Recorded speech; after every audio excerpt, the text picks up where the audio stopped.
My name is Chu Hong and I'm a documented graduate student at San Francisco State University. So my personal immigration story, I was born and raised in South Korea until I was 11 years old. And back in South Korea, our family members had a Japanese restaurant. For a couple of years, I think our business went really well. I think the economic downturn hit in South Korea that hurt small businesses, including our family.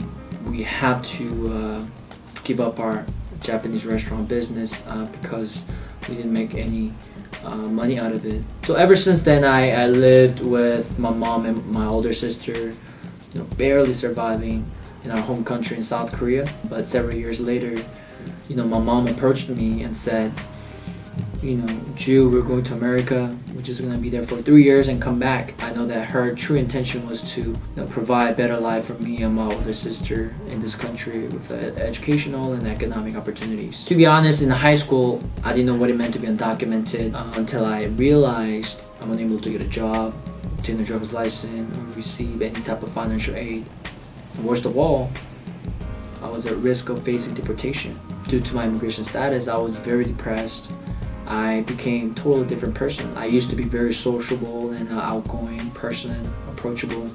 But after I found out, I was embarrassed that I'm undocumented. With the collective efforts from courageous young undocumented youth and young adults across the country, shared their stories, knocking doors, contacted elected officials, held rallies, events, and even risking their lives to do civil disobedience action and doing a hunger strike to pressure Congress and President Obama to do something.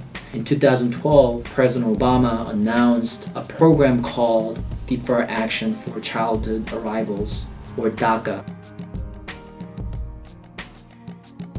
As soon as I heard about the announcement, I applied for it because I knew that will directly impact my personal struggle. Soon after that, I received work permit and social security number, and now I have California ID and driver's license.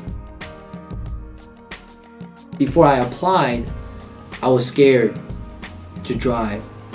I was scared to travel around. I was scared of certain things, for example, contacting the police officer. But now that I have DACA, I no longer have that fear, so I would strongly encourage you all to apply.